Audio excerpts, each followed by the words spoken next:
Mix question है।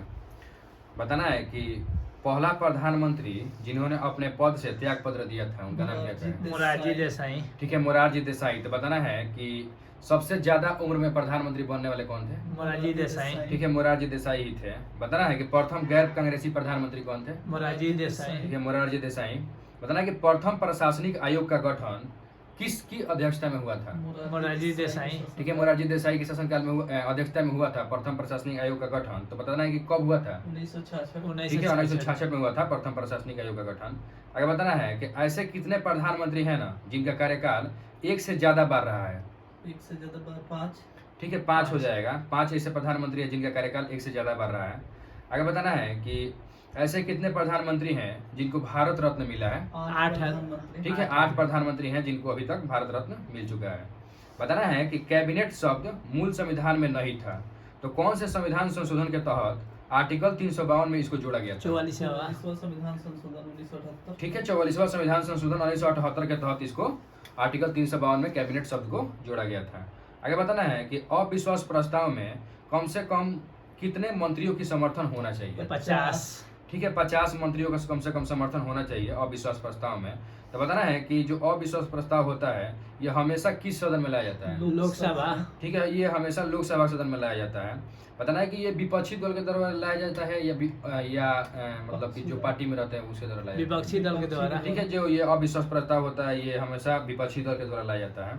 बताना है कि पहली बार किस प्रधानमंत्री के खिलाफ अविश्वास प्रस्ताव आया था और कब आया था और कौन लाया था? बीपी सिंह।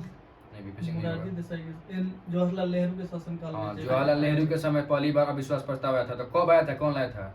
ये 1963 में जेबी कृपलानी के द्वारा। ठीक है, 1963 में जेबी कृपलानी के द्वारा पहली बार भारत में अविश्वास प्रस्ताव लाया गया था जो कि असफल रहा था। ठीक है, आगे बताना है कि राष्ट्रपति लोकसभा को भंग कर सकता है किस आर्टिकल के तहत? आर्टिकल 85। ठीक है, आर्टिकल 85। तो बताना है कि ये राष्ट्रपति का कौन सा शक्ति है? विधायी। ठीक है, ये राष्ट्रपति का विधायी शक्ति है। लोकसभा को भंग करता है ये उसका विधायी शक्ति है।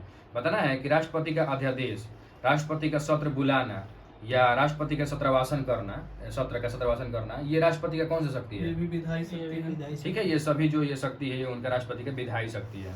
बताना है कि राज्य में राज्यपाल की नियुक्ति राष्ट्रपति की कौन सी शक्ति होती है? मतलब राज्य में जो राज्यपाल की नियुक्ति राष्ट्रपति करते हैं ना, तो ये राष्ट्रपति का कौन सा शक्ति होता है? ठीक है, ये उनका कार्यकारी शक्ति होता है। तो बताना है कि जो राज्य में राज्यपाल की नियुक्ति राष्ट्रपति करते हैं ये प्रोसेस किस देश के संविधान से लिया गया है? कनाडा के संविधान ठीक से। है, कनाडा के संविधान से लिया गया है भारत में। बताना है कि राज्यपाल की नियुक्ति राष्ट्रपति करते हैं किस आर्टिकल के तहत? आर्टिकल 155। ठीक है, आर्टिकल 155 हो जाएगा। तो बताना है कि हर राज्य में एक राज्यपाल होगा किस आर्टिकल में है? आर्टिकल 153। ठीक है, आर्टिकल 153 हो जाएगा। और राज्यपाल का शपथ किस आर्टिकल में है? शपथ 159। ठीक है, आर्टिकल 159 में शपथ हो जाएगा। आगे बताना है कि राज्यपाल का जो है ना, राज्यपाल का जो है विधानसभा का विघटन कर सकता है तो किस आर्टिकल के तहत कर सकता है? विधानसभा 174। ठीक है, ये जो राज्यपाल है वो विधानसभा का विघटन करेगा आर्टिकल 174 के तहत। आगे बताना है कि संसद का विशेष अधिकार किस आर्टिकल में है? संसद के विशेषाधिकार 105। 105। ठीक है, 105। और वही राज्य का विधानमंडल का विशेष अधिकार का किस आर्टिकल में है? 194। ठीक है, वो आर्टिकल 194 हो जाएगा। आगे बताना है कि 38वां राष्ट्रीय खेल का मेजबान राज्य कौन सा राज्य था? बिहार ना उत्तराखंड था। ठीक है, 38वां राष्ट्रीय खेल का मेजबान राज्य कौन था? तो उत्तराखंड था। तो बताना है कि जो उसमें बिहार कितना मतलब मेडल जीता है? 12। ठीक है, टोटल 12। तो उसमें गोल्ड कितना है, सिल्वर कितना है, ब्रोंज कितना है? गोल्ड है 1, ठीक है, सिल्वर है 6 ठीक है, और ब्रोंज है 5। ठीक है। 1 गो गोल्ड है और 6 गो सिल्वर है और 5 गो ब्रोंज है। आगे बताना है कि सल्तनत काल में एकता प्रणाली शुरू करने वाला शासक कौन था? इल्तुतमिश। ठीक है, इल्तुतमिश। तो एकता प्रणाली को खत्म करने वाला शासक कौन है? अलाउद्दीन खिलजी। ठीक है, अलाउद्दीन खिलजी हो जाएगा। आगे बताना है कि शुद्ध अरबी सिक्का जारी करने वाला कौन सा शासक था सल्तनत काल का? ठीक है, इल्तुतमिश था। तो ये जो सिक्का चलाया था तो कौन सा सिक्का चलाया था? चांदी का टक्का। हाँ, ठीक है, चांदी का टाका। तांबा का जीतल। हाँ, ठीक है, हाँ, तांबा का तांबा का जीतल। जीतल। ये जो सिक्का चलाया था वो चांदी का टाका चलाया था और तांबा का जीतल चलाया था। ठीक है, आगे बताना है कि गुलाम वंश का वास्तविक संस्थापक किसको माना जाता है? कुतुबुद्दीन इल्तुतमिश को माना जाता है। गुलाम वंश का वास्तविक संस्थापक किसको माना जाता है? तो इल्तुतमिश को माना जाता है। बताना है कि एक चहलगानी था जो कि 40 अमीर दलों का संगठन था। तो इसको चहलगानी को मतलब कौन सा शासक बनाया था? इल्तुतमिश, ठीक है, इल्तुतमिश ने ही बनाया था। तो इसको खत्म कौन किया था? बलबन, और ठीक है, बलबन द्वारा इसको खत्म कर दिया गया था। आगे बताना है कि कुतुब मीनार का निर्माण का कार्य जो है ना पूरा कौन कौन सा शासक कराया था? इल्तुतमिश। ठीक है, इल्तुतमिश ने ही पूरा कराया था कुतुब मीनार का निर्माण का कार्य। बताना है कि राम सीता की आकृति वाला सिक्का जारी किस मुगल शासक ने किया था? अकबर। ठीक है, अकबर के द्वारा राम सीता की आकृति वाला सिक्का जारी किया गया था। आगे बताना है कि किस मुगल शासक के समय को हिंदी का स्वर्ण काल बोला जाता है? अकबर, ठीक है, अकबर। और किस मुगल शासक के समय को चित्रकला का स्वर्ण काल बोला जाता है? जहांगीर। ठीक है, जहांगीर। और किस मुगल शासक के समय को स्थापत्य कला का स्वर्ण काल बोला जाता है? हुमायूं। शाहजहां, शाहजहां हो जाएगा इसका आंसर। बताना है कि जो बाबर है ना, इसका मकबरा कहाँ पे था? बाबर का मकबरा लाहौर। मतलब पहले तो इसको आगरा में दफनाया गया था, आगरा, लेकिन हाँ। फिर इसको अकबर कहाँ लेके चला गया था? काबुल। काबुल। काबुल में लेके चला गया था। ठीक है, बताना है कि हुमायूं का मकबरा कहाँ पे है? हुमायूं नई दिल्ली। ठीक है, दिल्ली हो जाएगा। और अकबर का? अकबर का सिकंदराबाद, सिकंदराबाद। और अकबर का बेटा जहांगीर का लाहौर हो जाएगा। और जहांगीर का बेटा शाहजहां, शाहजहां का आगरा, आगरा। और औरंगजेब का? खुलदाबाद, ठीक है, खुलदाबाद हो जाएगा। आगे बताना है कि दिल्ली का लाल किला किस शासक ने बनवाया है? शाहजहां, ठीक है, शाहजहां। और वही क्वेश्चन पूछ देगा आगरा का लाल किला कौन बनवाया? तो अकबर, अकबर। ठीक है, अकबर हो जाएगा। क्वेश्चन पूछेगा दिल्ली का लाल किला तो शाहजहां, और आगरा का लाल किला तो अकबर। आगे बताना है कि दिल्ली का जामा मस्जिद कौन बनाया है? शाहजहां, शाहजहां। ठीक है, दिल्ली का जामा मस्जिद कहेगा तो शाहजहां बनवाया है। और वही क्वेश्चन पूछेगा आगरा का लाल किला कौन, मतलब आगरा का जामा मस्जिद कौन बनाया है? तो जहारा, जहांरा इसका आंसर हो जाएगा। ठीक है, आगे बताना है कि बंगाल में ब्रिटेन की वस्तुओं का बहिष्कार करने का सुझाव सर्वप्रथम किसने दिया था? कृष्ण कुमार मित्र। ठीक है, कृष्ण कुमार मित्र हो जाएंगे। तो उनका कौन से पत्रिका में दिए थे? संजीवनी, ठीक है, संजीवनी पत्रिका में दिए थे। बंगाल में सर्वप्रथम ब्रिटेन की वस्तु का बहिष्कार करने का सुझाव।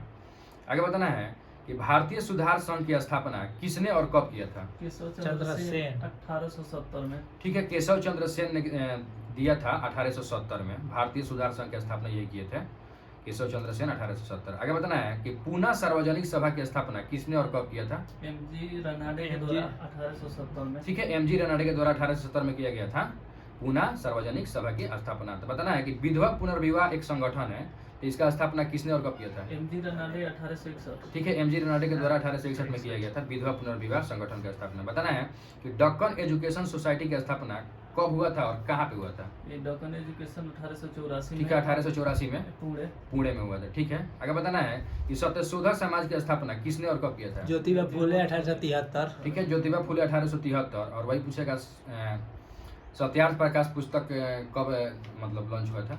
1874 में। वो किस भाषा में है? हिंदी में। हिंदी में। किसका है? दयानंद दयानंद सरस्वती सरस्वती का है। ठीक है, आर्य समाज की स्थापना किसने किया? दयानंद सरस्वती। दयानंद सरस्वती कब? 1875। 1875। कहाँ पे?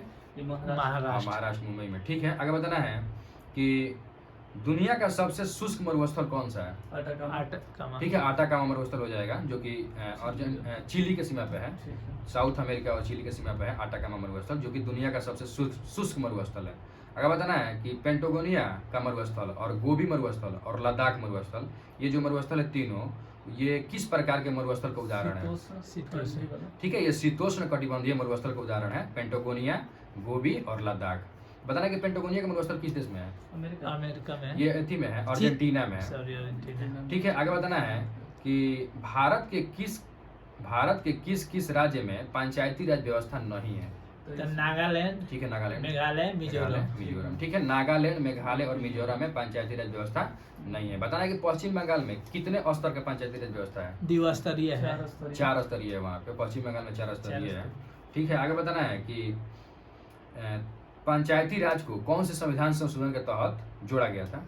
ये जोड़ा गया था पंचायती राज है ना, 73वां 73वां संविधान संशोधन 1993 के तहत इसको जोड़ा गया था। तो इसमें कौन सा नया भाग जोड़ा गया था? 9। ठीक है, भाग 9। और नया अनुसूची कौन जोड़ा गया था? 11। ठीक है, अनुसूची 11। और नया आर्टिकल कहाँ से कहाँ तक जोड़ा गया था? 343 के ए से लेकर ओ तक। ठीक है, 243 से ए से लेकर ओ तक जोड़ा गया था। और इसमें कितना विषय है? विषय 29। ठीक है, इसमें 29 विषय है। आगे बताना है कि पंचायत की संरचना किस आर्टिकल में है? आर्टिकल 243 के ठीक है, आर्टिकल 243 के सी में पंचायत का संरचना है। और बताना है कि पंचायत का कार्यकाल किस आर्टिकल में है? 247 के डी। ई। ठीक है, पंचायत का कार्यकाल किस आर्टिकल में है? तो 243 के ई। अगर बताना है कि पंचायत का आरक्षण किस आर्टिकल में है? आरक्षण डी। ठीक है, 243 के डॉग में है, डी में है। अगर बताना है कि INA जिसका फुल फॉर्म होता है इंडियन नेशनल आर्मी, तो इसकी स्थापना किसने और कब और कहाँ पे किए थे? कैप्टन मोहन सिंह 1942। और कहाँ पे? ये सिंगापुर। ठीक है, सिंगापुर में कैप्टन मोहन सिंह और 1942 में इंडियन नेशनल आर्मी की स्थापना किए थे। अगर बताना है कि दो जानवर है जिसका नस्ल बताना है किसका नस्ल है, जैसे मालपुरी और गद्दी, ये किस जानवर का नस्ल है? भेड़ की। ठीक है, ये भेड़ का नस्ल हो जाएगा। बताना है कि सुभाष चंद्र बोस ने फ्री इंडिया लीजन या इसी को बोला जाता है टाइगर इंडिया लीजन, इसका स्थापना कब किए थे? 1941। ठीक है, 1941 हो जाएगा। सुभाष चंद्र बोस ने फ्री इंडिया लीजन या इसी को बोला जाता है टाइगर इंडिया लीजन, इसकी स्थापना कब किए थे? तो 1941। अगर बताना है कि नियामत ए खुदाई की उपाधि धारण करने वाला दिल्ली का शासक कौन था? बलवन। बलबन। ठीक है, बलबन हो जाएगा। नियामत ए खुदाई की उपाधि धारण करने वाला दिल्ली के शासक कौन था? तो बलबन हो जाएगा। अगर बताना है सूत्रालंकार एक पुस्तक है, तो सूत्रालंकार पुस्तक के लेखक कौन है? अश्वघोष। ठीक है, अश्वघोष हो जाएगा, हो जाएंगे अश्वघोष। सूत्रालंकार पुस्तक के लेखक अश्वघोष। बताना है कि महाविभाग सूत्र पुस्तक के लेखक कौन है? ठीक है, वसुमित्र हो जाएंगे। बताना है कि द्वितीय बौद्ध संगीति के अध्यक्ष कौन थे? वसुमित्रा। सबाकामी। द्वितीय के साबाकामी होंगे। द्वितीय के साबाकामी होंगे, ठीक है, द्वितीय के साबाकामी होंगे। आगे बताना है कि अशोक के अभिलेखों में किस भाषा का प्रयोग हुआ था? प्राकृत ठीक भाषा। है, प्राकृत भाषा का प्रयोग हुआ था अशोक के अभिलेख में। और वही पूछेगा अशोक के अभिलेख में सर्वाधिक किस लिपि का प्रयोग हुआ था? सर्वाधिक ब्राह्मणी। अतः ब्राह्मी लिपि का प्रयोग हुआ था। ठीक है।